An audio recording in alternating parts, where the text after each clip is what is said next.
and welcome to Penmanship, a podcast about Australian writing culture. I'm your host, Andrew McMillen.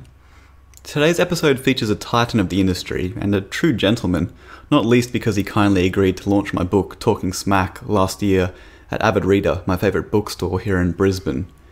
His name is John Birmingham, and since I began venturing into freelance journalism 6 years ago, he has loomed large in my life. At first, I admired him from afar by devouring his autobiographical books, including his cult classic, He Died with a Falafel in His Hand, and its sequel, The Tasmanian Babes Fiasco. I read his journalism in magazines like The Monthly, his online columns on Brisbane Times, his cannabis travelogue Dopeland, and his collection of essays with the memorable title, Off One's Tits. All of that writing was rooted in reality, however. In 2010, I also read one of John's fiction titles, After America, and I leveraged my interest in that release, and in John's work in general, into a short feature article in The Big Issue that same year. That's where I first met John Birmingham, as a young freelancer interviewing him for a national magazine. I was thrilled by this opportunity because I was essentially being paid to interview one of my favourite Australian writers, a great position to be in. Not much has changed in the 5 years that have passed. John remains a giant of the literary scene, a true chameleon who can jump between fiction and non-fiction, short form and long form, with enviable ease. He's an outrageous talent, and I'm honoured to consider him a freelance colleague and a friend. Our interview took place at John's home in the inner east suburb of Balmoral on a Tuesday morning in April. He led me downstairs to his writing room, which features an enormous floor-to-ceiling bookshelf stacked with titles and a couple of awards he's earned over the years. John kicked his dog out of the room so she didn't stink up the place, and we settled into comfortable chairs opposite one another for a conversation which touches on his upbringing in Ipswich, Queensland, his early interest in writing, which led him to manually copy some of his favourite writers line by line, his move from journalism into fiction writing, and his short-lived job as a producer for the national television show A Current Affair. He's someone who has seen and done it all as far as Australian writing is concerned, yet he maintains a freakishly prolific output and a young man's hunger for the craft. For me, he remains a source of inspiration as dependable as the tides. Introducing John Birmingham, author, columnist, and freelance journalist.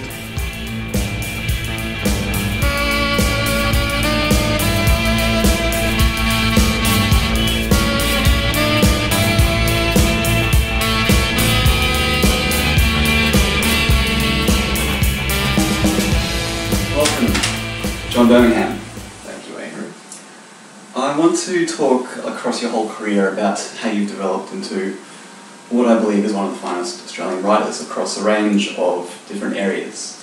But first, to illustrate where your career is at the moment, I wondered if you could start by telling me what's on your plate at the moment, professionally speaking. Well, it's funny you asked that. I've spent the last couple of days just shaking out what I'm going to be doing this year. In terms of like immediate weekly commitments, I'm just wrestling with lawyers over a blog for Brisbane Times. I do one of those a week every Tuesday. I wrote one this morning that I actually thought would be a very uncontroversial topic, but it's about a dad who got charged with supplying a dangerous drug to his kid. The kid's got a terrible cancer, and the dangerous drug was a bit of cannabis oil, which can be used to basically treat nausea and increase appetite, which is a big issue for cancer patients. My own dad is having cancer treatment at the moment, so I've seen the mess it can make of people. I just wrote this anyway. That I was looking at it this morning, thinking, where the hell is this copy? It turned out that we can't use any of the names involved because of some law on the books that stops you identifying a child who's been caught up in legal bullshit. Anyway, just that's the sort of stuff that just drives me nuts. So I do that once a week. I try to avoid legal entanglements if I can. And writing here, rather than somewhere like the US, there are legal entanglements everywhere. It gets you down after a while. It's one of the reasons I don't do as much non-fiction work as I used to. I have a column every Saturday for the Sydney Morning Herald. I took that on after Mike Carlton Rage Quit earlier. Well, actually not this year, is it? It's last year. And that's been good fun. It's interesting. It's quite a different column from the Tuesday one.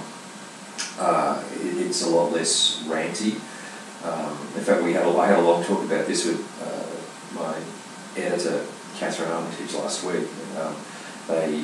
One of the things they're trying to avoid is this sort of reflexive, permanent anger that you get on places like Twitter, for instance. You sometimes look at your Twitter stream and it's just a torrent of abuse and ugliness, and it gets you down. What they wanted me to do with that Saturday column is to be, wry and droll. And I've found that the way to do it is to pretend that I'm wearing a smoking jacket while I write it. They're the two things that I have a commitment to do them every week, and they're just that just sort of puts an anchor, I guess. I mean, one of the things about writing as a gig is that you can just drift around aimlessly for months, years, if you're not careful. You really do need deadlines. You probably need a mortgage to keep you at the keyboard. So those two things mean that I have to go to the keyboard at least twice a week. Apart from them, I have just finished fictional series. Booksellers would call it urban fantasy, I guess, which I'm uncomfortable with. But it's a thriller. It's a mashup of what would it be? Techno thrillers.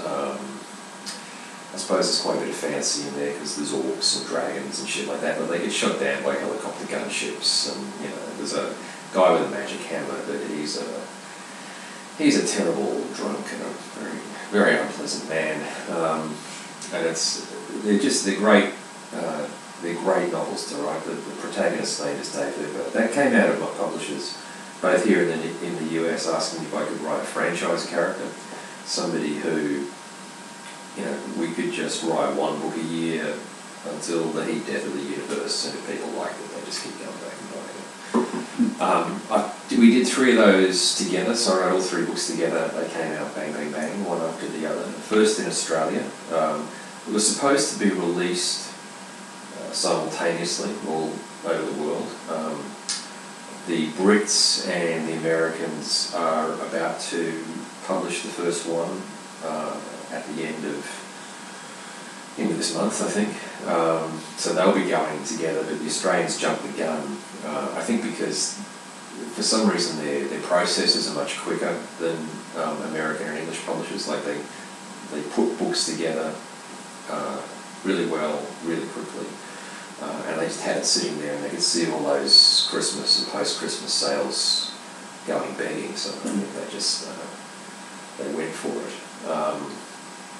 So with that series out, I'm now looking at doing another 3 of those in the same way. I really liked working on 3 books at once, because particularly, with a sort of ongoing character, I just finished book 1, I'd be doing the final edits on book 2, I'd be halfway through book 3, and I might write something in book 3 and think, this would be a lot easier if this bloke could walk through that door back in book 1. You can actually go all the way back because it hasn't been published, and you change it. So you do, the thing I like about doing the whole thing at once is that you can do retcons as you go. It was great fun to do. There was a period of September, October last year where I was working on 3 books at the same time. It was kind of a head fuck. But we got them out, and I'm really happy with this series and this character. The Dave Hooper series.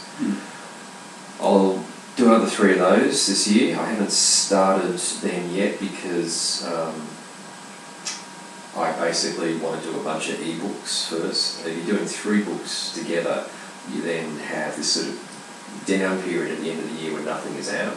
And the idea of these, of doing it in this way, is to latch onto this sort of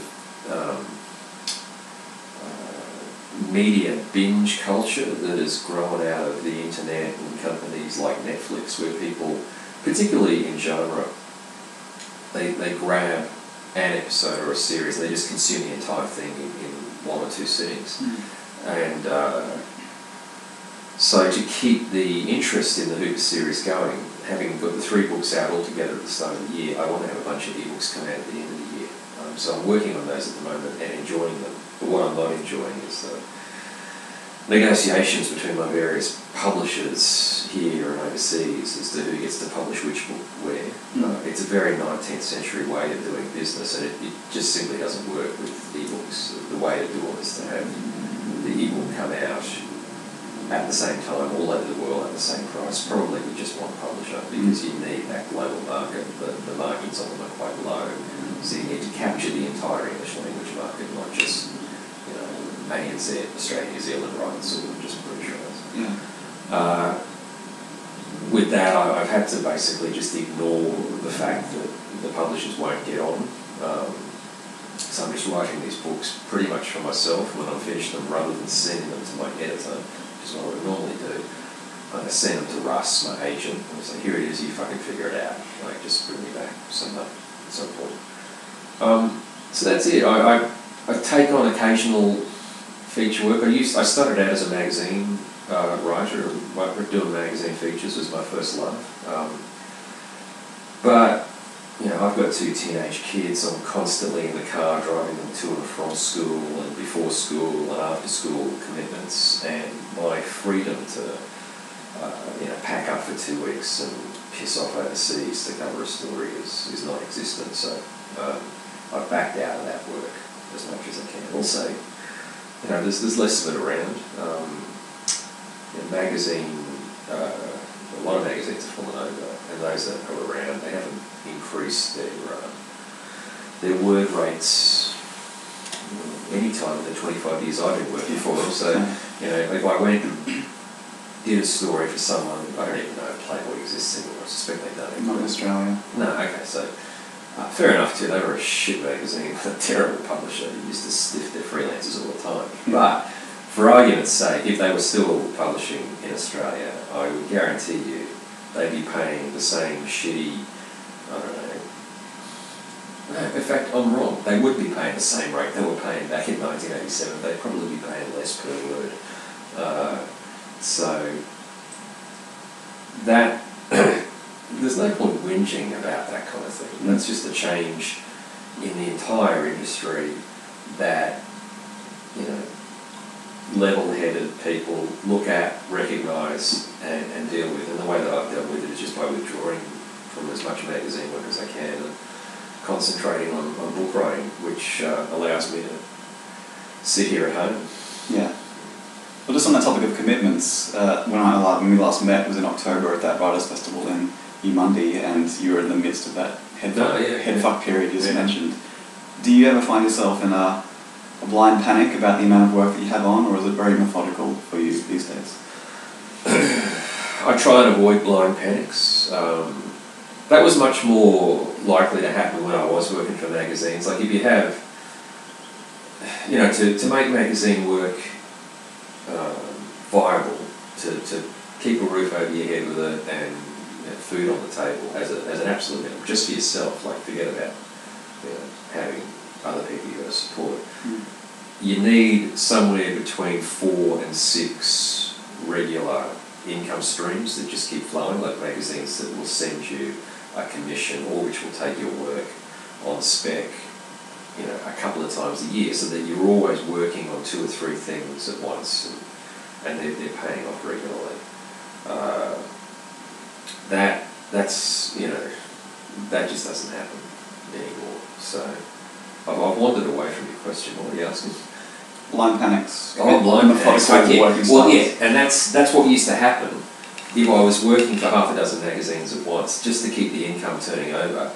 I would take on as much work as came in, and it would get me in trouble. I would end up with just too many things to do, and it was not. Blind panic was a familiar feature of that period in my life, and it really only ended when I started to say no to people and to turn down commissions and work. And having been desperately fucking poor as a writer all the way through my 20s, it was a really hard lesson to learn. Like it seemed illogical and even crazy to turn down an offer of money. But if you don't have time to do the job, then you're going to fuck it up, and eventually those offers will stop coming in. With books, because the lead time is so long, you're looking at years rather than days or weeks. It can be easier to organise your time, but if you get into a hole, you get behind on a deadline, like seriously behind on a book, then that's tough. I've actually had to recently return an advance to a publisher because I just was just arsing around with a book for years and years and years, and just could not get to it because I had other projects on. And fiction or non-fiction? Non-fiction. And he mentioned, he said, look, would you mind pitching this book to us again to see whether we're still interested? So I pitched it, and they weren't interested. And so now they want their advance back because, again, that 19th century gentleman's club that publishing used to be, that's gone. It is now just a business. So I try and do regular work on the books that I have under commission every single day, and there's nothing romantic about it anymore. It's just time management. Like I get up.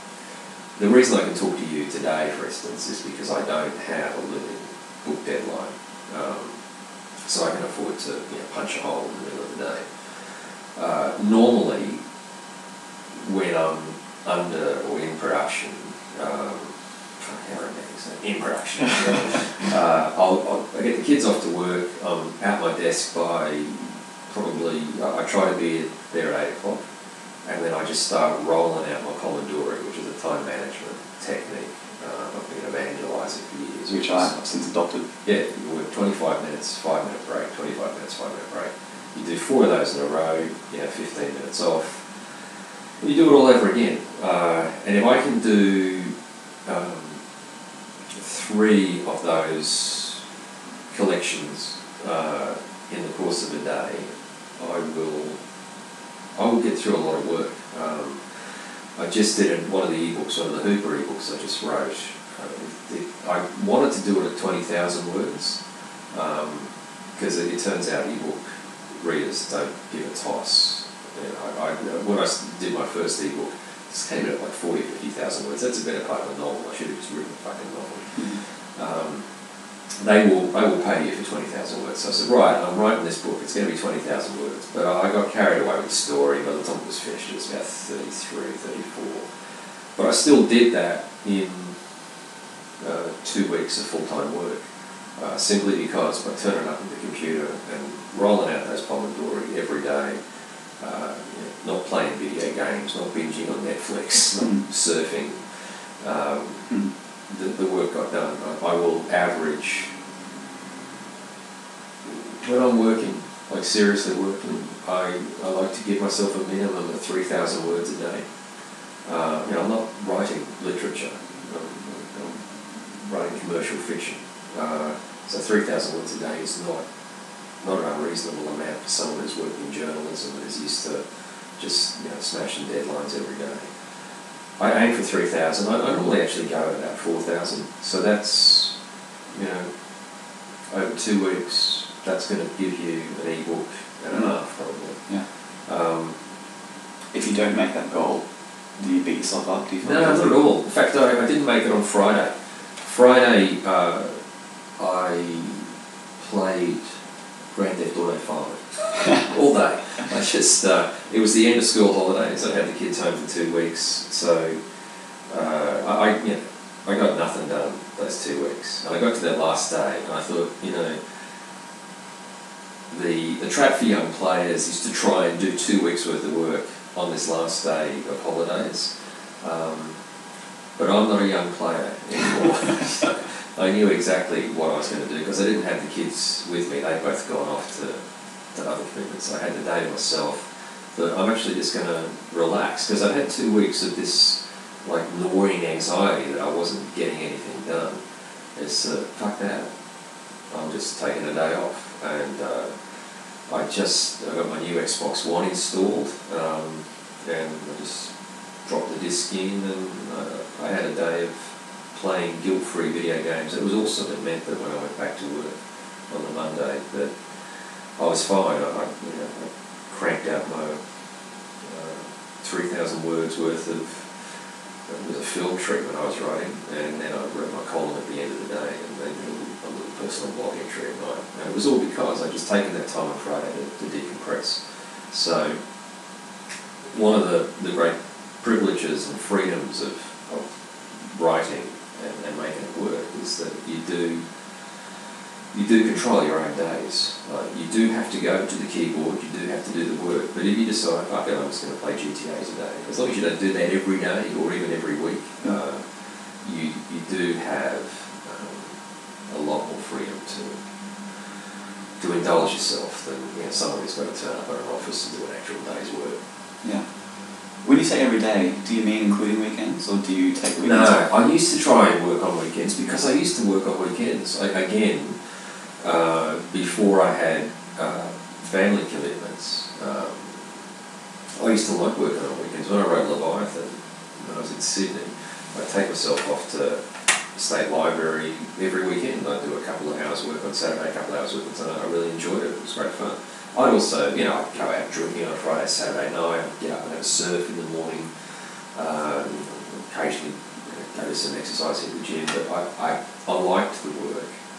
I liked writing. I still like writing, and so I wrote whenever I had the opportunity, and the weekends were an opportunity to write.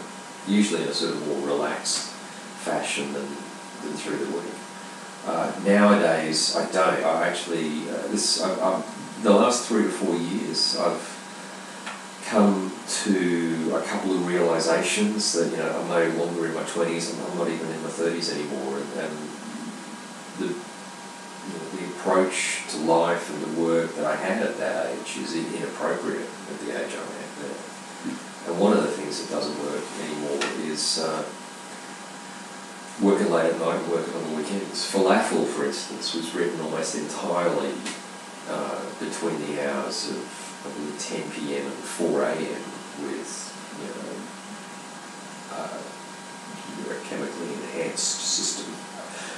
I just really thrashed that book out in 5 weeks and slept through the day. And it was great fun, and it's part of the mythology of that work and that period in my life. But that doesn't work now. I can't live like that. It's bullshit. Anybody living like that at my age and my circumstances is a fucking fool. So I try not to work on the weekends. Like, I got kids' sport to go to. I like to cook. One of my secret pastimes, I do a lot of restaurant reviewing. So to do that kind of work, you have to be able to appreciate food. So I like on a Sunday to read a cookbook for a while and do a little work in the kitchen myself. And it also, in my 20s, I guess, when I was trying to establish myself as a writer, everything had to be about the writing, because there's a lot of attrition at that stage in people's writing lives. Like, it's tough. You're not necessarily going to get paid much for it, if at all, at that stage in your life. And so I had to be kind of obsessive and kind of a selfish jerk about it. I was just thinking the other day, there was a girl I used to date, and I was with her for a long time. 6 or 7 years, and that relationship ended for different reasons. But one of the reasons that it wasn't as strong as it could have been was that at some point, about 4 or 5 years into the relationship, she actually said to me, "Do you think you should probably find some work other than writing?" And I said, "No." And I just, I knew that if it came down to a choice between that relationship or just chipping away at the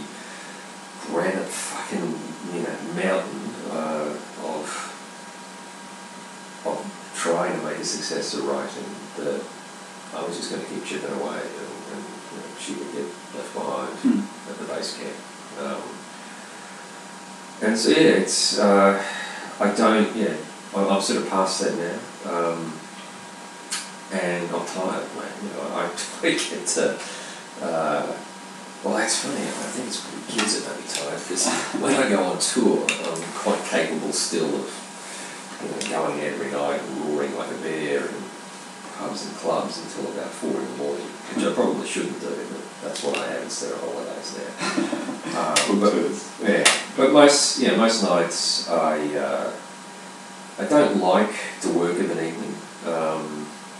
I don't think that the quality of work I do in the evening is particularly good. I can do some editing, perhaps, but you do. It's like exercise. You can become a gym junkie. You can spend your entire life in there, but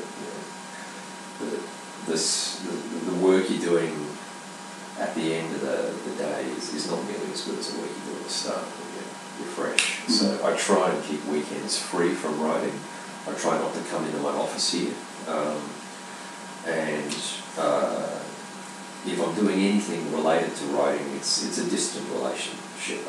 I read, for instance. I do a lot of reading on the weekend, but I don't do specifically work-focused reading. That's quite remarkable, that story about your former partner pointing out your seriousness with which you attacked the craft. Were you always that driven? Yeah, probably.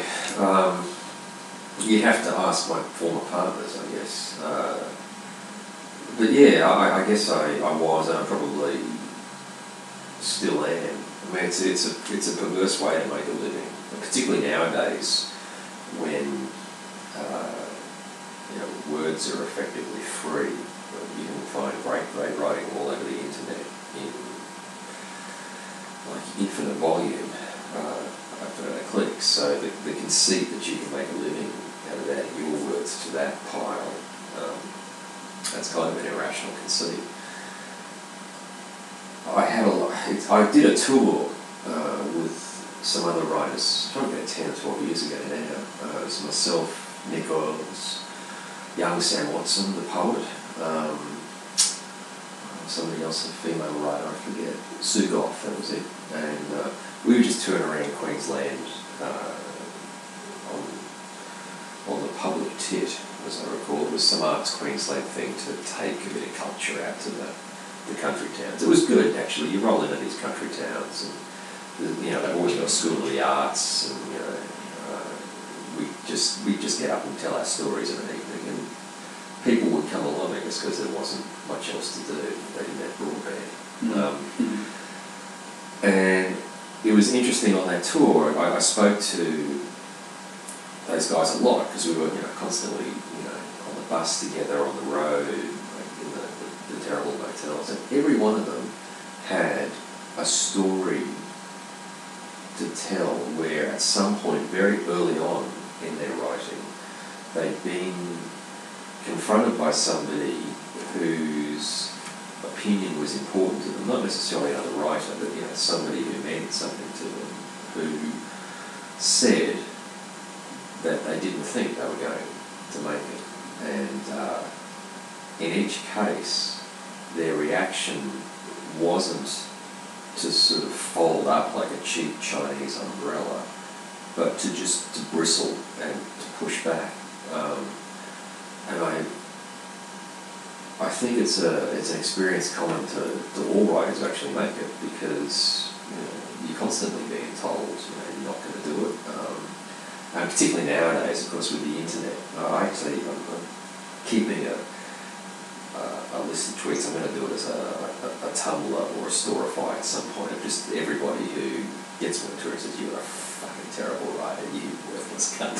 And I think it'll make a great Storify at the end of the year. Yeah.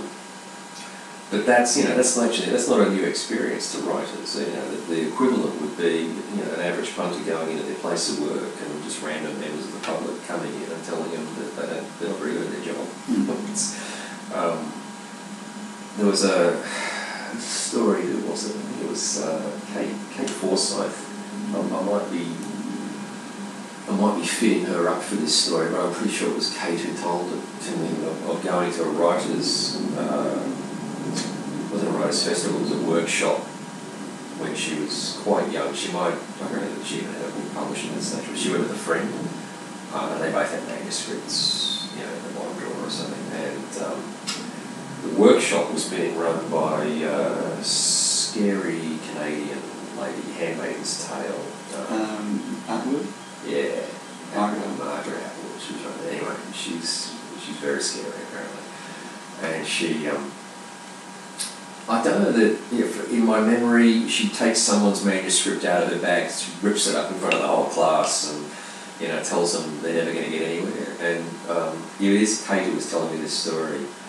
And apologies, Kate, if it wasn't you. But playing the story because it's a good one. In her story, like, her friend just collapsed and just could never go back to writing again. I think now works in publishing, but has never written ever again because Margaret Atwood said she was shit.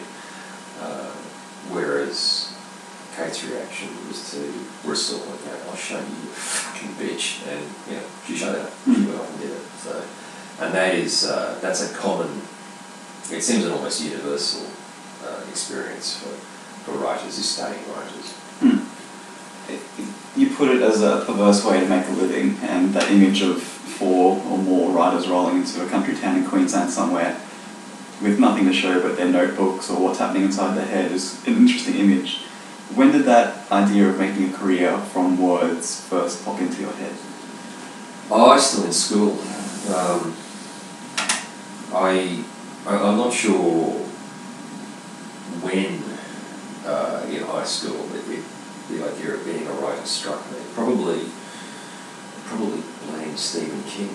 The first book I ever bought with my own money was his big fat apocalypse novel, The Stand, and I bought it because it was fat. It looked like there was a lot of words in that book, and I didn't have much money, so the word for dollar ratio looked good. Anyway, it is a fantastic book. It's funny, it's not his favourite book, but it's his reader's favourite book.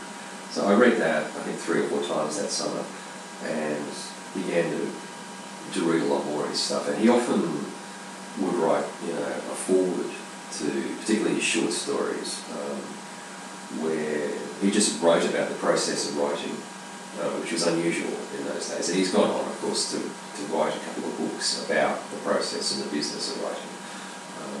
Dan's Macabre was his first one, which was really specifically about the horror genre.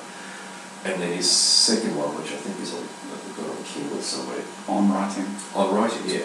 It's recognised as a fantastic book. And I actually recommend young writers who are looking for a how-to manual. That's one of the ones that you need to have a look at.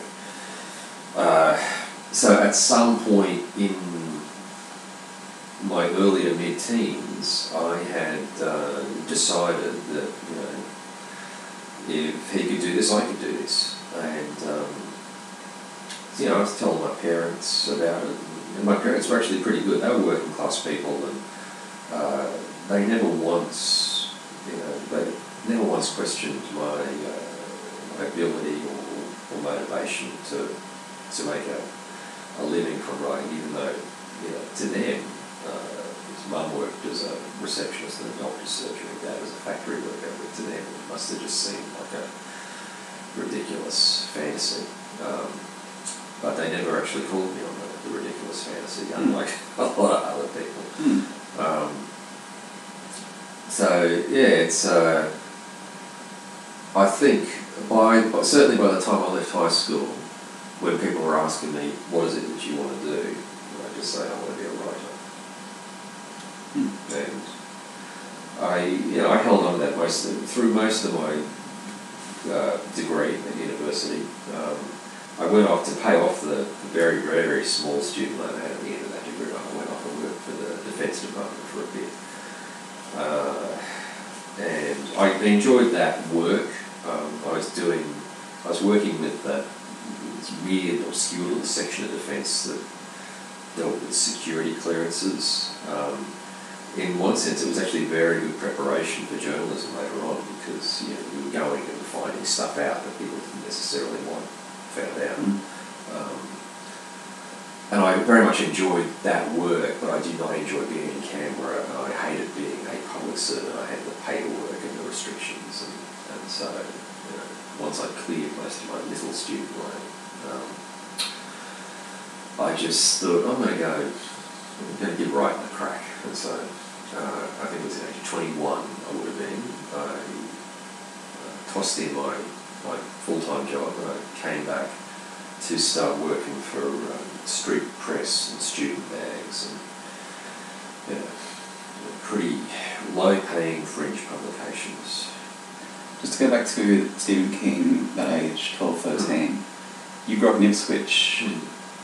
Tell me about growing up there. Were you a good student? What else was going on in your life? No, I was a pretty good student in the humanities areas anyway. I wasn't very good at maths. I was just saying to my son last night or this morning, I said, don't bother bringing your maths to Dad, mate, because I can't do anything for you. Whereas I'm quite happy to help them both with their English and the history, because that was the stuff I was good at then, and I still quite enjoy now. Probably enjoy it more than they do, actually.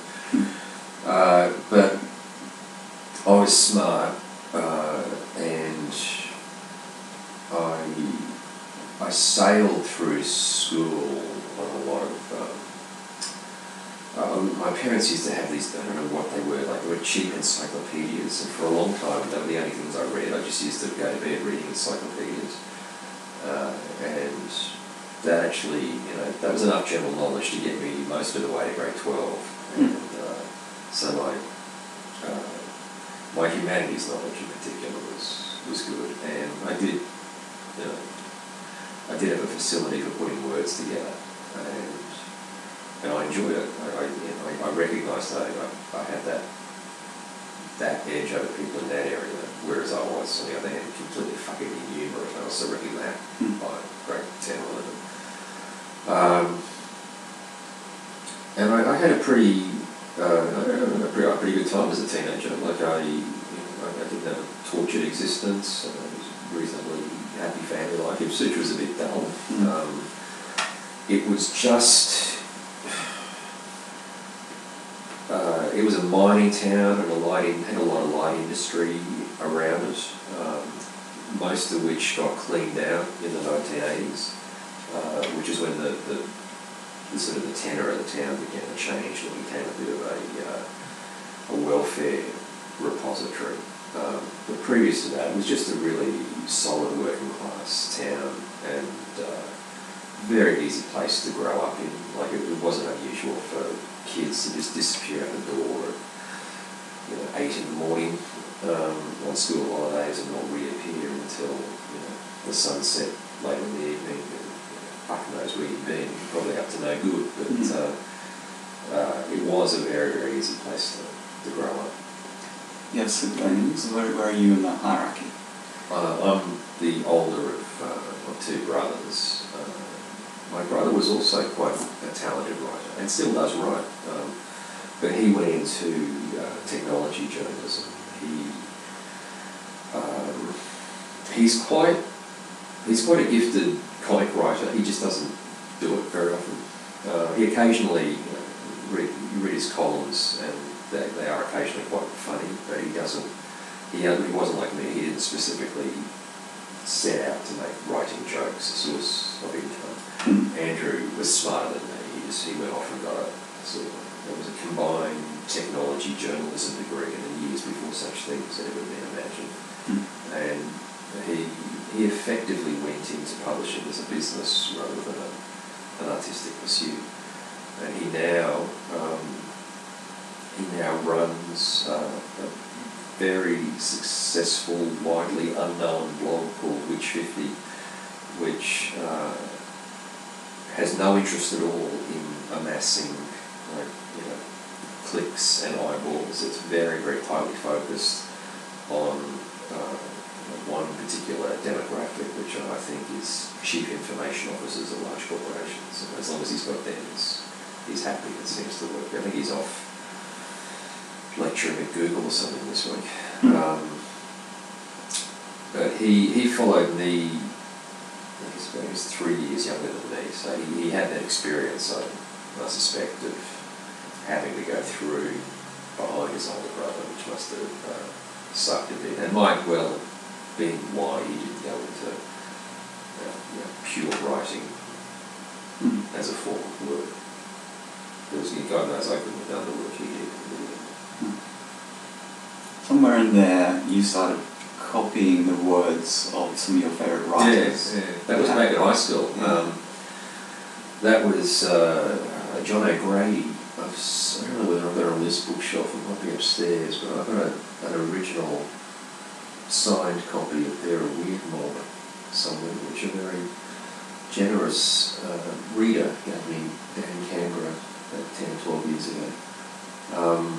I was a big fan of O'Grady. I think there was an old miner. There was a bloke called Roy Wass used to work in Mines Rescue, and he was like old Ipswich. He was in the mines. He was a good bloke, and his property he backed onto a paddock where he played cricket. And he sort of watched us do this for a while, and he just sort of shrugged and brought his mower down and mowed us the cricket field. So we got to know Roy pretty well, and I'm pretty sure he'd be the one who put me on the John O'Grady, who wrote as Nino Carlotta for those early 1960s novels. And I picked him up from the library and I read it. It was the first time in my life I ever read a book that made me laugh out loud, and it was a very it was a powerful and a transformative experience all at once, because I was reading these books probably 15, 20 years after they'd been written, maybe even more actually. And I was just, probably because by that stage I was already trying to write my own stories, I was just aware of the magic trick that O'Grady had performed. At some point he'd sat down at a table in the 1950s or 60s and he'd scratched some words out on a pad, and 20, 25 years later on I had exploded in laughter because of what he'd done. And the power of that struck me, and I wanted to know how he'd done it. And so I went and got myself probably an old unused maths book, and just began to copy out his books word for word, trying to figure out how it was he had done what he had done. I copied out quite a lot of it. It was funny. I thought I was being quite cunning doing that, but I later discovered a lot of writers had done the same. Hunter Thompson used to copy out William Faulkner, I think, and a friend of mine, Kirsty Brooks, down in South Australia, used to copy out a lot of female crime writers and comedians too, just writing their jokes out, trying to understand the underlying structure of the humour. What did you get out of that? What benefits did you find from that process? Look, it's hard to say. I'm pretty sure I did get some benefit from it. I understand when I'm writing what makes a joke. Like just pulling this back to last week's talk with Kath Armitage at the Herald, for instance. Like I wrote a column, and it was a particular type of column. It was kind of a snarly, angry column, which was designed to make people both laugh and sort of gasp at the same time. And she rang up and said, look, it's too angry. It's Saturday morning, people are having their breakfast, we don't want them angry, we want them like drolling amused. Like, okay. And so I went back and just changed 5 or 6 sentences, and it changed the tone of the entire column. And could I have done that if I hadn't had that experience of sitting down and just copying out word for word everything O'Grady had written? Well, again, he wasn't a droll writer. He wasn't that kind of humour. He was almost into caricature in some ways. You could probably extract that from my writing history. I'd still have been able to do it just because of the weight of experience I have now. And yet, like, every step you take leads you to where you are right now. So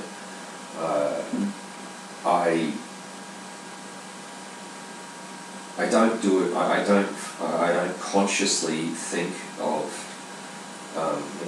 the inner workings of a joke as I'm writing it, unless it's like particularly difficult. But I think having taken the time to sit down and do that kind of work, the copying work effectively, it probably gave me, if not a mechanical appreciation of how these things fit together, then at least a feeling for how they fit together. Gotcha. Tell me about your first paid jobs, non-writing. How did you first earn money? My very first paid job was I worked at the chocolate counter at Myers over the Christmas holidays. I think I must have been at uni by then, because I didn't work through high school.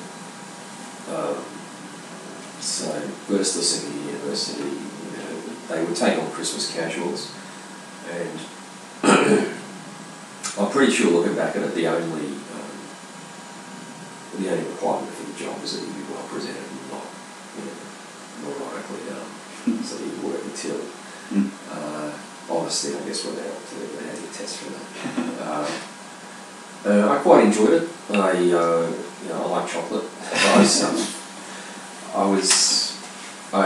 It was probably 20 or 30 of us got selected as Christmas casuals for Myer at Andrew. And there was, I think at the end of that they chose 2 or 3 to stay on as permanent casuals. And I would have liked that because it was pretty well paid work, or at least I thought it was pretty well paid work. But they didn't ask me back, and I think it's just because I wasn't well suited to it. I remember some kid came up to me one afternoon. There were 3 of them actually. And they'd scrounged together a bunch of coins, and they wanted to know what they could get with these coins, and the answer was fuck all. I sort of filled with because we used to pour the lollies and the chocolates into a scale, and I sort of filled with the scales so that they're 17 cents worth of coinage got them something like $7 or $8 worth of sugary goodness, and told them to fuck off and never come back. We used to do that a lot. I suspect that's why. Such a good guy, such a generous. Never invited me back. One of my favourite, I had a couple of really good jobs. Just really basic minimum wage stuff. There was 2 that stood out. I worked at a newspaper clipping service. This is again pre-internet. Media monitors, I think, still does it, or I guess they do it electronically, but in those days the Uni of Queensland had they used to call it the newspaper room, and it was a couple of blokes, myself and a guy called Scott, who appears in my earlier novels as the decoy, and we would get in 12 or 15 newspapers a day, and we read them. And we didn't even need to cut the things out. We just read through them, and if we liked look at the story, put a little cross on them, and they went away somewhere and got cut up and pasted down and then filed. We didn't even do that. So my job for about 2 or 3 years was just reading newspapers and marking them up to be, cut and filed later on. It was fucking magnificent. I remember the day that funding for that particular service got cut, and the woman who I'm pretty sure had actually, made sure the funding got cut, sort of called Scott and I in to sack us. And Scotty, he was a few years older than me, a kid he was supporting, so it was a bit of a blow to him, but I couldn't believe we got away with such a bullshit job for so many years. So I was like, yeah, okay, well, reality caught up with us. It's kind of an extension between an evolution of what you're doing as a kid, reading encyclopedias before bed. This is improving your general knowledge. Yeah, it probably did, because I was just starting out, I think, freelancing at that point, and I wasn't making a lot of work from a lot of money from freelancing. So having that job where I could just sit, read newspapers, it was probably pretty good preparation preparation for later on when I started to work for more mainstream press outlets. On which topic, when I got to Sydney, I'd done a couple of jobs for Rolling Stone magazine. But I was very slow. It was like I used to chisel these fucking pieces out on stone tablets, so that I couldn't pay even my minimal rent with them. But Rolling Stone was an old analog business in those days. Trucks came in, trucks went out. Somebody needed to load those trucks, so I put my hand up to do it, and I quite enjoyed it. I quite enjoyed working in that loading dock. I had a mate down there, old Pat. He was in his 50s, and he was one of these characters he was one of those very particular Australian men who had done pretty much everything, none of it particularly well, but he could turn his hand to anything. He was full of stories, but he was also, for a bloke who left school in grade 10, he was really well read. He liked to read a lot. And it was funny, you'd sort of, you'd often catch us down in the loading bay hauling boxes onto trucks, off trucks, discussing things like, the ideation of the individual in 12th century France, and the role of the plague and the Crusades in dismantling the feudal structure of 9th century to 12th century England. He was a good guy, Pat. It was a great loss when he turned up his toes. And then, apart from that, I don't think I've ever had a job. There was that. It was the work with defence. But I started writing pretty early, and I was determined that I was going to be a writer. And I didn't see that I could call myself a writer if I was, waiting tables or just working of an evening. Oh, sorry, I did actually have one other job. I worked, to my great shame, I worked as a producer at Current Affair for a short while it was back in the Yarn event period where it was still had pretensions to being a Current Affairs show, and that was an eye opener. I'm very glad I did it, and I'm very glad I got out, or actually that they kicked me out, because that was a lot of money. It was a shitload more money than I've ever had anywhere before, but you pretty much have to give your soul up to cash the check. I didn't want to do that. So. Did you apply for that job? Yeah, I must have, yeah. I can't remember how I got it, but there was a period where all I wanted to do was, I very much enjoyed the process of researching stories. Like one of the things, as you know, about feature writing, there's a lot of research goes into them before you write them. And I loved that work. I loved it more in some ways than I did writing the stories. And I wanted to work at Four Corners, which was very strong in those days. Chris Masters was there, and a couple of other really, really good reporter producers. I think I actually went to Four Corners at one point just to talk to them about how do I get a job here, and they said, well, you're not going to get one right away because you've got no experience. They may well have said, see if you can get yourself on somewhere else. That might then have led me to ACA. Again, I'm not sure how. What year would that have been? Were Clark and Dorr on Current Affair at that time? And, it was the last year that Yana was there, because I was there when she freaked out because they had a topless barmaid story, and she didn't want to do it. She said, it's like, this is bullshit. We're not a porn show. We do Current Affair. My network said we're doing that story, so she just refused to come in. She just would not come in that day. And I think that's when Mike Willesee filled in.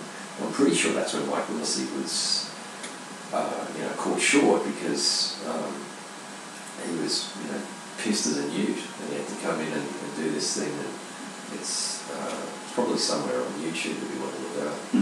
So whatever the last year of Yana was, because she left at about the same time I did, that was when I was there. It would have been early mid-90s. And I recall there was I knew I wasn't going to fit in there on one particular day. Part of the reason they got me in was because, fuck, they might have called me actually, because I was doing a lot of work for Rolling Stone by that stage, and a lot of it was kind of grungy street level reporting. So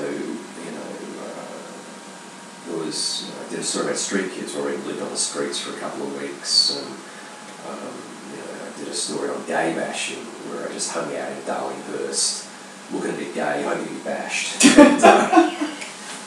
And, how did you look a bit gay? What was your method? I wasn't particularly good. Just something about me, those gay men weren't interested, neither were the gay bashers, as it turned out. But I still got my story out of it. And that was the kind of work I like to do. And I think they might have rung up, or it might have been a producer called Eros Mackler. Maybe Eros might have got me the job there. It's lost in the distance of time. Anyway, after I'd been there for a while, I was starting to realise that the guy that I was working for was an idiot, like my on-screen reporter. And there was a story I was doing on liquid toxic waste being illegally dumped in southwest Sydney. That was a good, solid story. I think that's a great piece to go with. And I'm not going to say his name because I'm effectively defaming him by calling him an idiot.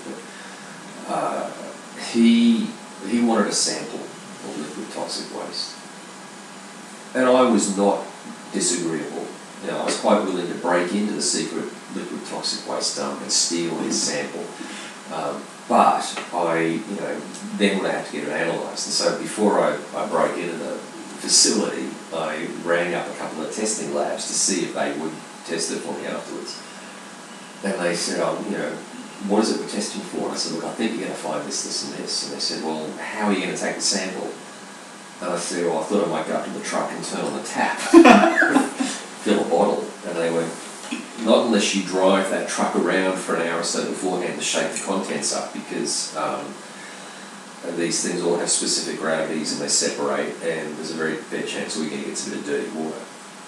And I understand that. You're nodding your head, you understand that. Do you think I can make this fucking idiot reporter understand that? No, he just wanted his liquid toxic waste to hold up on screen, and it was just, I could not make him understand. It was so fucking frustrating. It just drove me nuts. But he just said, if we don't have a picture, we don't have a story.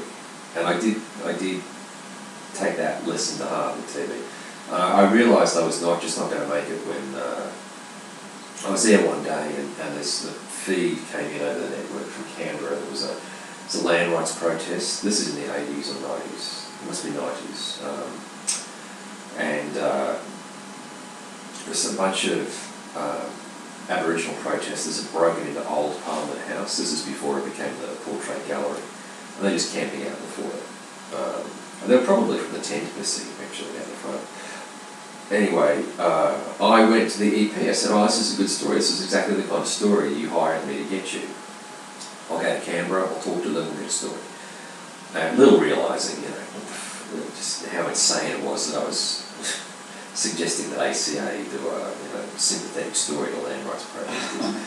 At that point, Channel 7 was their current affairs vehicle, Today Tonight, was run by a guy called Stan Grant, who's got Aboriginal heritage. And my guys they just dismissed the story out of hand. Nah, nobody wants to hear about fucking blacks in Parliament. Then Stan Grant went and did his Blacks in Parliament, protest piece, and they started to freak out. No, Stan got the story instead of us. So we had this story conference, and they're like, well, what do you reckon, JB? How much, is this story still got legs? I said, no. They'd been there for 3 or 4 days at that point. So, they're sleeping on parquet floors, there's no water, there's no electricity, just getting bored to go home. And again, I'm not going to defame anybody, because you or I can afford it, but somebody says, well, what about, if somebody attacks it? it attacks the demo. I said, well, yeah, that obviously would give it a bit of energy, but the nominal opponent's the federal government, which was either Hawke or Keating, I can't recall which at that point. So they're not going to do that, they're just going to wait them out. And I said, well, what about skinheads? I'd actually done a story on neo-Nazis, which is one of the other things that brought me to their attention. What about those guys? They'd attack them. I said, well, yes, they would, but all the skinheads in Canberra are anarchists. They're not Nazis. They're going to be protesting with what I can say. So, well, what about if we got some of our own skinheads and we bust them in? It's just, for fuck's sake. I said, I'm not doing this, okay? It's just, I'm not doing it. So, I left. And I'm pretty sure they actually went looking for their own skinheads. And they were pretty pissed at me because I wouldn't give them my skinheads. Anyway, a couple of days after that, there was some kid who was killed at a level crossing. They wanted me to go, get his grieving parents on camera. And I was like, get fucked, the kid's just been run over by a train. I'm not talking to them. And they're like, do you really want to work here? I went, no. So we went our separate ways. And that was my other job. How long did you last? A lot? Oh, fuck, my memory is that it was a couple of months. But it wouldn't have been more than 2, I reckon. Right. Your story about the neo-Nazis reminded me, so you did a Rolling Stone story on this matter, and that resulted in some bad outcomes for the publication or for you. Yeah, for the publication. There was a difficult story all round because, it's Nazis for one thing, but I wrote the story up and I got a lot of help from Special Branch, like they'd given me, quite a bit of background briefing. And, Queensland Police? No, New South Wales. Okay. Special Branch still existed at that point. Mm-hmm. And what did they called Special Branch? I think they were. And I got a great story. I wrote the story up, and I was still, my interest in this story was basically holding these guys up. And there was a couple of them who were coming up on charges, and I just thought, I don't want to get in the way of their charges because I've written some pretty harsh things about them. So I went back to the cops and to their legal guys. I said, look, I don't normally do this, but I'm going to let you have a look at the story because I don't want to get in the way of this trial. I want these guys going away as much as you did. They looked at the story, the colour drains out of their face, and fuck you. These guys will get off if you write this, like you'll fuck their trial. And so I had to rewrite the entire thing at the last moment, pull out all of the good stuff. And then it came out, and it upset the Nazis, as you'd imagine. But they were a bunch of dumb cunts. We'd actually written, John Birmingham is a Melbourne-based writer. And they came to the office one day and they said, we want to see Birmingham. And they went, he's not here. Well, we know he lives in Melbourne. They actually went off to Melbourne to try to find me. But there was one of the bits of info I got from the cops was a photo, and it was a photo of it, open inverted commas, training weekend, close inverted commas, open brackets, paintball weekend, close brackets, that these Nazis had gone off and done. I gave that image to our editor to do with as he thought was right, because I didn't control the imagery or the layout of the story. So I've got this great picky. It's very naive. I expected they'd just blur the faces out. They didn't. So, I think it's like 12 or 13 guys in this photo. One of them was actually not a paid-up member of National Action or whatever. And so he came back at them and said, well, I'm not a Nazi, so put his hand out for a settlement. And the big name legal firm that was representing the magazine. We're a big name legal firm, and that defence didn't work. So he ended up getting 12 or 13 grand, 15 grand, something like that. It was actually, like nowadays, that sort of shit wouldn't bother me at all. Like hopefully I'd avoid that sort of shit in the first place. But I took on a lot of, like personally felt a lot of responsibility for exposing the magazine to that. I had a conversation with Max Such, who was my editor at the Independent Monthly at that point. And Max actually saw I was looking pretty woebegone there. He was like, "Johnny, what's the fucking problem, son?" And I told him, and Max, in he's very Max likewise. "Oh, what a bunch of fucking bullshit!" Like he just said, "Look, his point was that I am not paid to make those decisions. I don't decide what artwork goes in. I don't decide whether something gets legal or not. I just provide the fucking content, and the editor and the publisher, who are earning a shitload more money than me, are the ones who have responsibility for making the call about whether this photo goes in with pixelation or not." And I learned a lot on that story. I learned a lot about Nazis and how to avoid them. But I also learned a lot about managing difficult issues and information. And the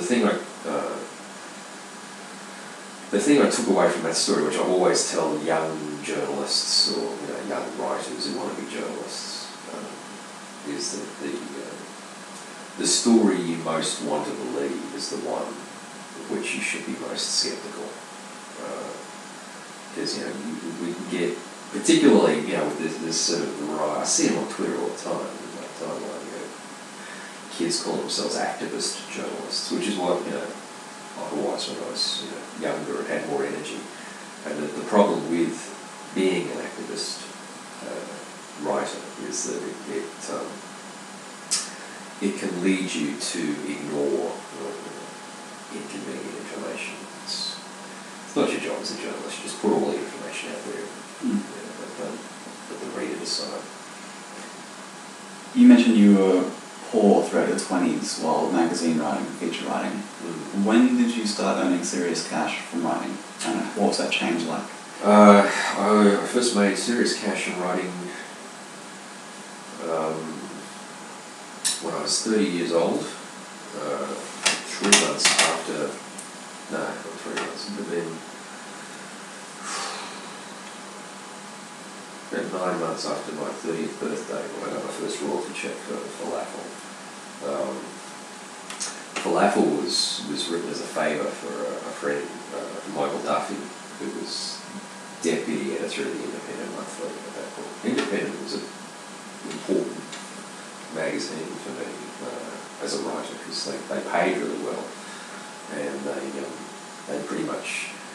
they both let me have as much leash as I needed to run a story down, but when necessary, Max would yank that leash really hard to teach me a lesson.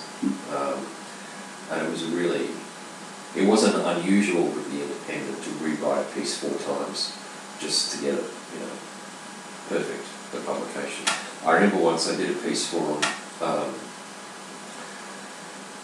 What was it about? It was something about the culture of complaint, or some of the sort of stuff that Max used to worry about.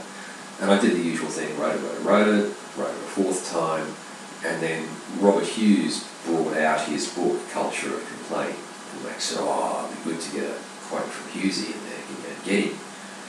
I went, "Sure." So I tracked him down in New York and rang him up and gave me a really lovely quote. And then that piece had been edited so fucking tightly that there was no way to put the quote in. We basically had to dismantle the entire 3,000-word feature and rebuild it around these 2 paragraphs that Robert Hughes had given us. And that was the kind of obsessional attention to detail that those guys brought to their copy.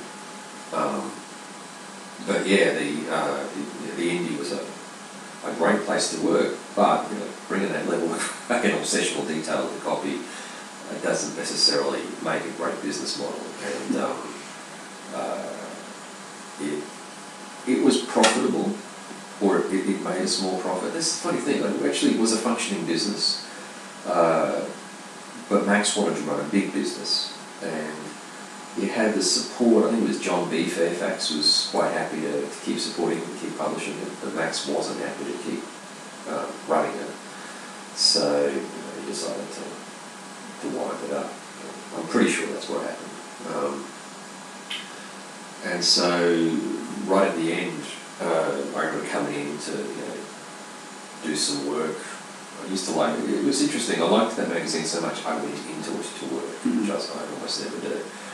I remember Michael sort of taking me aside and explaining the situation with the mag. You could smell the stink of death about the place. Mike was like, yeah, stink of death. And so he said, look, I'm setting up this publishing company. Do you reckon you can write me a stocking stuffer for Christmas? Like, really quickly. Look, I've got a few flatmate stories. Let's see if we can bang in between the covers and see what happens. So he gave me a 5-week deadline. And again, this is one of those instances where 10 years of feature writing came into play, because it was like, how do I get this done? How do I approach this as like a feature deadline? So I just made a list of everybody I ever lived with, and I rang them up and I just interviewed them. I said, Pete, that time you took all the acid and you pissed in the fridge. Tell me about that. So, to the best of his memory, Pete would. And I recorded it and transcribed all the interviews and then cut the interviews together into what became Felafel. And it was all put together in 5 weeks. Your advance was $4,000? $4,000, yeah, which was all gone by the time the book came out. Yeah. And I actually thought that would be the only money I saw from it.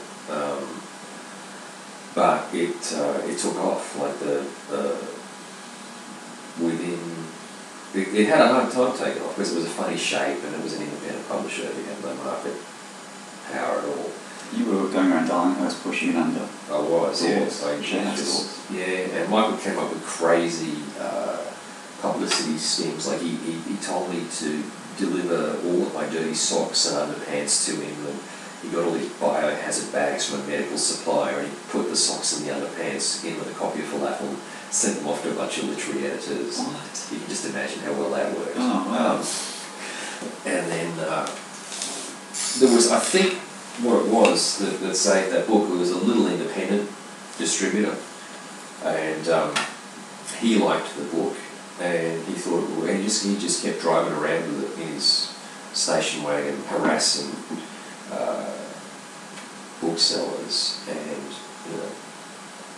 I think enough young people who worked in bookshops read it and hand sold it, but it sort of developed enough of a critical mass, and then it took off. And so about 9 months after I handed the manuscript in, which was the night of my 30th birthday, I'd given myself, it was nice the way it worked out. I wanted to write a book by the time I was 30.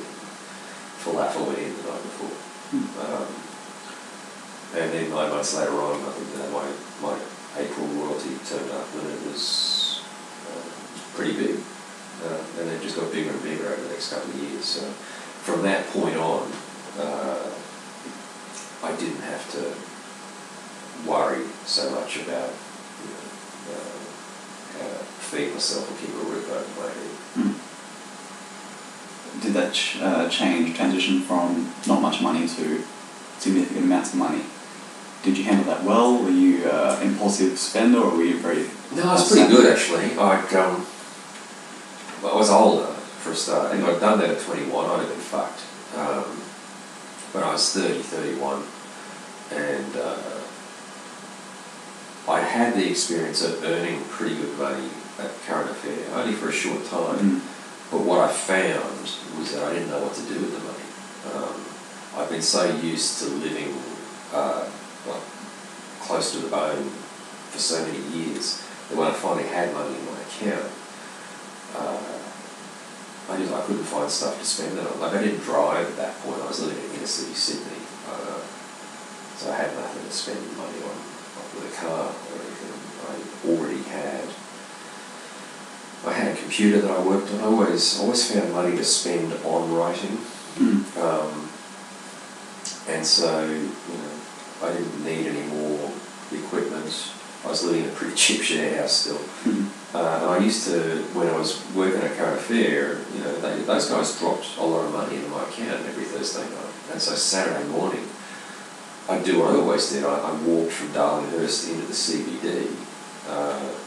I'd have a cup of coffee and a muffin, and I'd think, oh, all this money, I should go spend it. But I just found myself drifting back to the same second-hand bookstores and the same second-hand music stores that I'd always gone to because they were cheap. And it just built up. And so when Felafel came out, there was a lot more money, and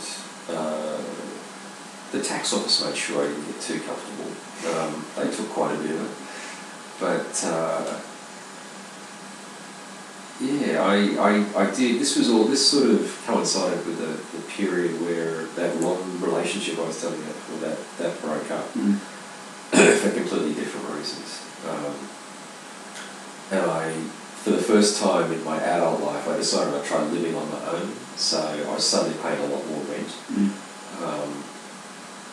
Previously I was probably giving $30 into a kitty. Now I was living for $200-300 a week. So I suppose a lot of the money went on that. I moved over to Bondi. I had my apartment over there rented, and I used to bodyboard a lot. So I dropped a bit of money on a bodyboard and a wetsuit for winter. But even so, I still had trouble figuring out how to spend the money because I'd never learned to spend money. Yeah. Well, from that point on, at least from my perspective, your career seems to have been quite structured and straightforward, but the difference, or what sets you apart from other Australian writers, is the apparent ease with which you can switch between non-fiction and fiction. There probably aren't too many others who can do that. You might be the only one. That's not the question. The question is, what style gives you most pleasure, or do you enjoy being able to switch between the two?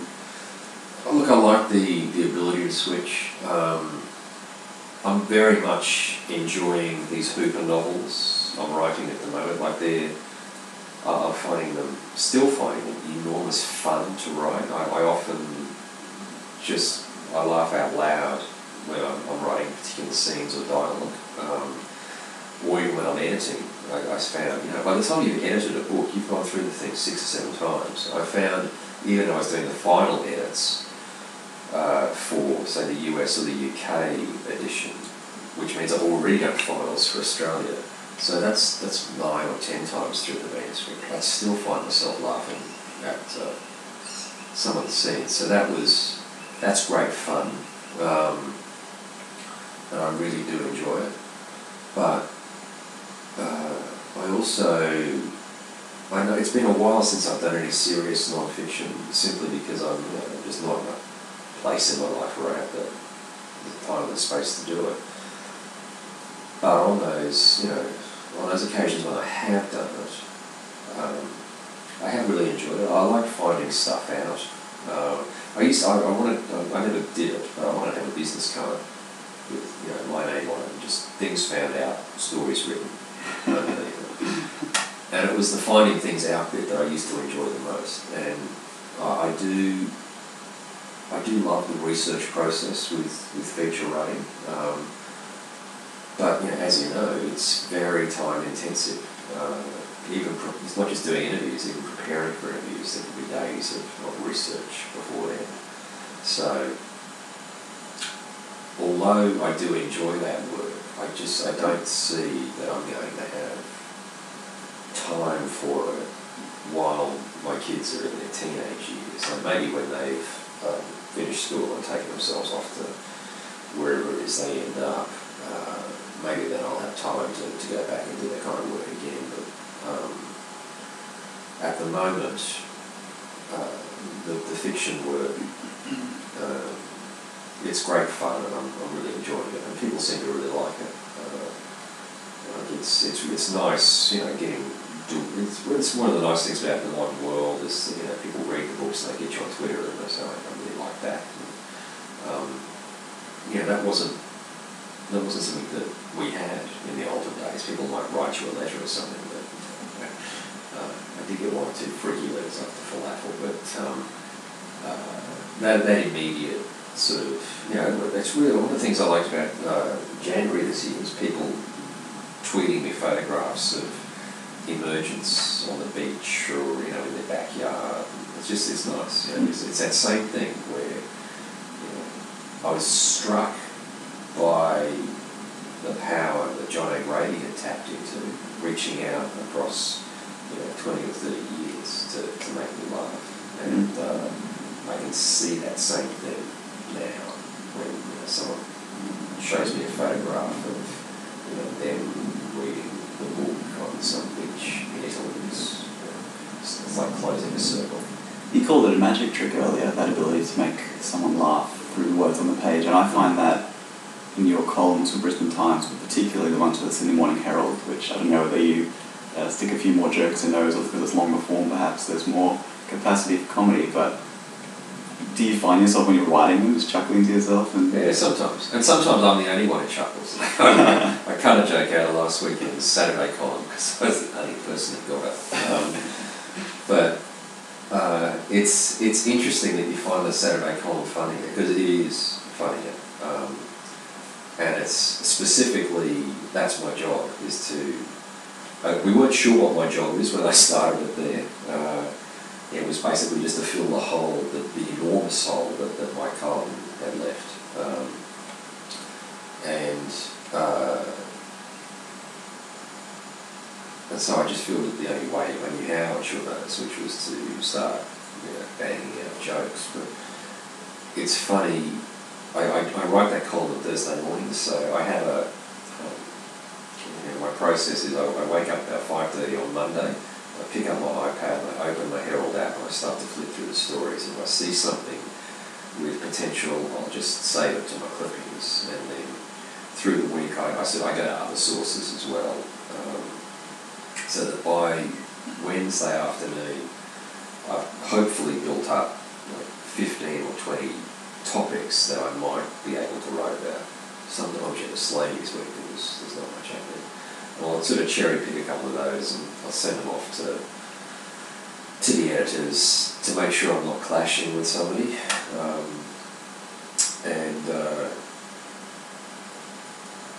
Then as long as I've got a clear run, I sit down Thursday morning and I start to write. And it's funny, like it's quite different from writing for Brisbane Times. Brisbane Times I just smash it out really quick. And they're often, because it's a blunt, because the nature of that column is often like a rant, it can be written hot and fast. Whereas the Herald column, which isn't that much longer, can take hours because it is a much more considered piece of writing. And as as I said a couple of times, they don't want sort of angry, ranty jokes. They want something much more considered and calm. I guess rye. I can give so much rye here. And that's harder to write. And I will often,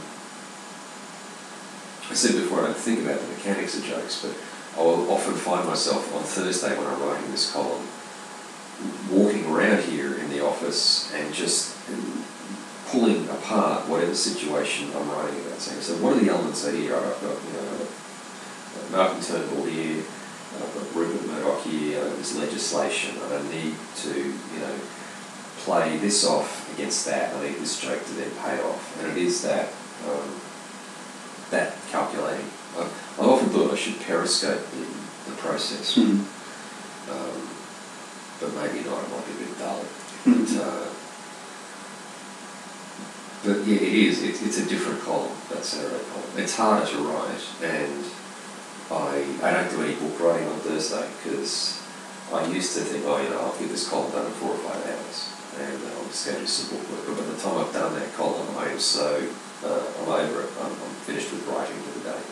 But it might only be 2, so I've fallen into the habit of doing the column and then taking myself off to the gym and just doing some, mindless exercise for an hour and a half, because I don't have much left. Well, to finish up, you just mentioned the gym, and that relates to my last question. I want to ask you about honesty, because throughout your career in non-fiction, you've been pretty honest about yourself and your behaviours. I'm thinking about, obviously, drug use. You wrote the Felafel Guide to Sex, which was about sex lives and sexual performance and so forth.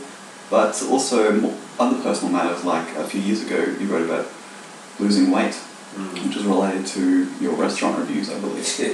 So my question is that a fundamental part of your writing? Have you ever tried to avoid putting yourself out there in that way? Not so much myself. Once I was married and had kids, I did have to accept that, my public life was not, Jane's or the kids' public life. Like they're private individuals. They don't get paid for dropping their pants in public. And also, there's nothing duller than a middle-aged columnist writing about his home life. Fuck man, it's usually a sign they've run out of stuff to talk about. But I am aware, and particularly as the kids become teenagers, that it could be difficult for them, if they've got this, old reprobate in the public eye who, your dad is a bit of an old cunt, isn't he? So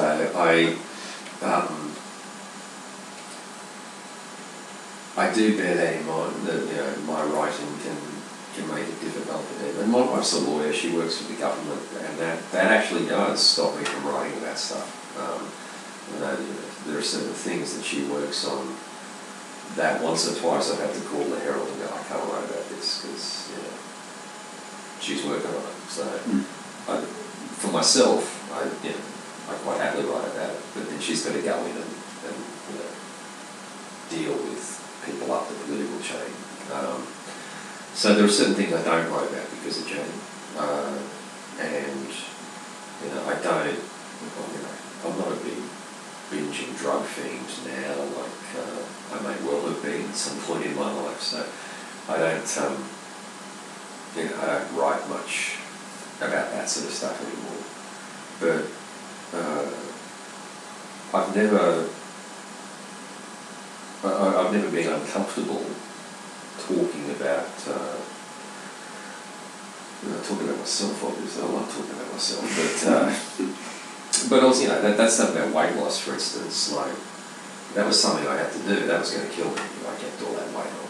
And it was hard work getting it off, and it's hard work keeping it off. Like, right now, I did an injury in my leg last year. It really slowed me up with exercise, which at my age means the weight piles back on. So I'm in a pretty unpleasant period of lots of exercise and not much eating at the moment, just to strip it off again, because I've repaired the muscle damage to the leg. And I'm more than happy to talk about that stuff, because I know what I talk about on my blog, people just pour in, and then everyone struggles with that after a while. And also the other thing, I occasionally just fuck up. Like, we all fuck up, and when you and I fuck up, we do it in public. I'll occasionally write something that's just fucking wrong, and there is no point trying to talk your way out of it. When you were wrong, you were just fucking wrong, and you may as well cop to it immediately and just go, okay, I fucked that up. And it's such an unusual thing to do that it surprises people, and it's it doesn't hurt nearly as much as you imagine. It's like I've never understood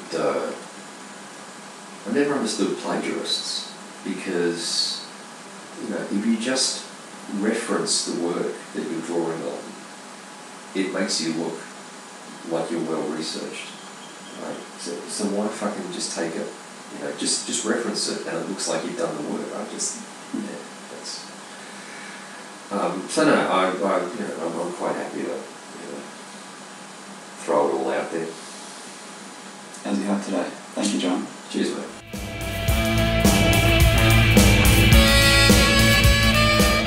Thanks for listening to Penmanship, and thank you to my guest, John Birmingham. My apologies for the audio quality in that interview. There was a problem with microphone placement, which I will endeavour to ensure never happens again. I encourage your feedback. You can catch me on email via andrew@penmanshippodcast.com or on Twitter @penmanshipau. Thanks for listening. Catch you next time.